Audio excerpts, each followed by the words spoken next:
जय भीम नमो बुद्धाय साथियों, क्या आपने कभी सोचा है छठ पर्व, जिसे आज करोड़ों लोग मनाते हैं, आखिर इसका इतिहास क्या है?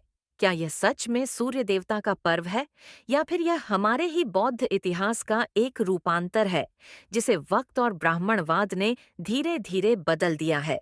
दोस्तों, आज की इस वीडियो में हम उस सच्चाई को जानेंगे जो किताबों में नहीं पढ़ाई जाती, न टीवी चैनल्स पर दिखाई जाती है। हम जानेंगे कि कैसे ब्राह्मणवाद ने बुद्ध की धरती बिहार की बौद्ध परंपराओं को अपने तरीके से हड़प कर उन्हें नए धर्म के उत्सव बना दिया। अगर आप भी सच्चाई जानना चाहते हैं और बुद्ध के असली विचारों को समझना चाहते हैं, तो वीडियो को आखिर तक जरूर देखें। अगर आप हमारे चैनल पर नए हैं, तो चैनल को सब्सक्राइब करें और वीडियो को लाइक करें और इसे ज्यादा से ज्यादा लोगों तक शेयर करें ताकि सच्चाई हर घर तक पहुंच सके। इसको हम बेहतर समझने के लिए मैं कई भाग में डिवाइड किया हूं। भाग 1, छठ पर्व की सतही कहानी। आज करोड़ों लोग छठ पर्व को श्रद्धा और आस्था से मनाते हैं। औरतें 3 दिन का व्रत रखती हैं, नदी में अर्घ देती हैं और मान्यता है कि इससे संतान की प्राप्ति होती है या उसकी लंबी उम्र मिलती है। लेकिन साथियों, जब हम इस पर्व के इतिहास की खोज करते हैं, तो न किसी धर्म ग्रंथ में इसका जिक्र मिलता है, न किसी पुरातन शास्त्र में और न ही विदेशी यात्रियों के ग्रंथों में इसका कोई नामो निशान नहीं है। इतिहासकारों ने भारत के सामाजिक और धार्मिक जीवन पर खूब लिखा है, पर किसी ने छठ पर्व का उल्लेख नहीं किया। क्यों? क्योंकि यह पर्व उस दौर में अस्तित्व में नहीं था। ब्राह्मणवाद का प्रभाव। भाग 2, ब्राह्मणवाद का प्रभाव। 7वीं-8वीं सदी में जब बौद्ध धर्म का प्रभाव घटने लगा और ब्राह्मणवाद दोबारा उभरने लगा, तब इन लोगों ने बौद्ध को हड़पना शुरू किया। जैसे उड़ीसा का सूर्य मंदिर, देव का मंदिर, जहां आज सूर्य देव की मूर्तियां मानी जाती हैं, वो दरअसल बुद्ध की मूर्तियां थीं। अगर आप ध्यान से देखेंगे तो उन मूर्तियों में धर्म चक्र, ध्यान, मुद्रा और स्तूप जैसी संरचनाएं दिखाई देती हैं, जो बुद्धिस्ट प्रतीक है ना कि वैदिक। भाग 3, छठ पर्व का बौद्ध संबंध। छठ पर्व का बौद्ध संबंध। अब बात करते हैं छठ पर्व की। अगर आप इस पर्व को गहराई से देखें तो पाएंगे कि इसमें किसी मूर्ति की पूजा नहीं होती, बल्कि पूजा होती है एक वेदी या स्तूप जैसी संरचना की। ये वही परंपरा है जो बौद्ध धर्म में मनौती स्तूप के रूप में मिलती है, जहां लोग अपनी मनोकामना पूरी होने के लिए स्तूप बनाते थे। और छठ में भी यही परंपरा आज तक जारी है। छठ के प्रसाद में जो ठेकुआ बनाया जाता है, उस पर पीपल और धर्म चक्र की छाप होती है, जो साफ साफ बौद्ध प्रतीक है।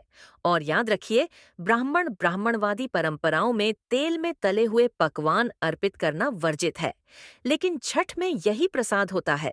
इससे यही साबित होता है कि यह त्योहार वैदिक नहीं, बल्कि बौद्ध मूल का है। भाग 4, खीर और मध्यम मार्ग। छठ पर्व में खीर और मध्यम मार्ग, खीर खाने और उपवास रखने की परंपरा भी बुद्ध के जीवन से गहराई से जुड़ी है। जब बुद्ध ने कठोर तपस्या से शरीर कमजोर कर लिया था, तब सुजाता नाम की एक स्त्री ने उन्हें खीर खिलाई थी। उस क्षण बुद्ध ने समझा कि न अति भोग न अतिप, यही है मध्यम मध्यम मार्ग। इसीलिए छठ पर्व में पहले उपवास, फिर खीर और फिर सूर्य अर्घ का संयोजन बुद्ध की इसी जीवन घटना का प्रतीक है। भाग 5, हाथी और ईख की पूजा, एक की पूजा। छठ पर्व के दौरान महिलाएं हाथी यानी कोशियां और एक की पूजा करती हैं। कई लोग नहीं जानते कि हाथी बुद्ध के जन्म से जुड़ा हुआ प्रतीक है।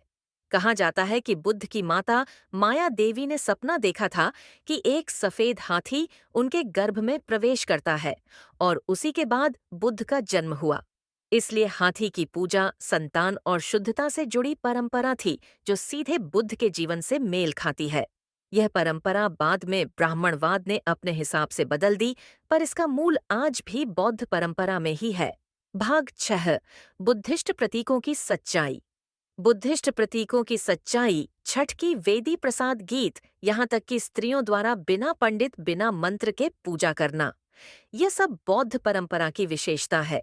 बुद्ध धर्म में स्वयं प्रयास पर बल दिया गया है, जहाँ कोई मध्यम पंडित या पुरोहित नहीं होता।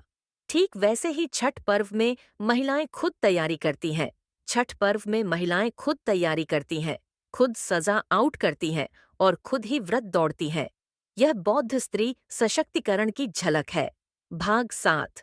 निष्कर्ष के बारे में बात करते निष्कर्ष हैं। साथियों, जब हम इतिहास की पर्दे खोलते हैं तो सच्चाई बहुत स्पष्ट हो जाती है। छठ पर्व कोई ब्राह्मणवादी त्योहार नहीं है, बल्कि यह बुद्धिस्ट परंपरा का प्रतीक है, जिसे धीरे धीरे विकृत कर दिया गया।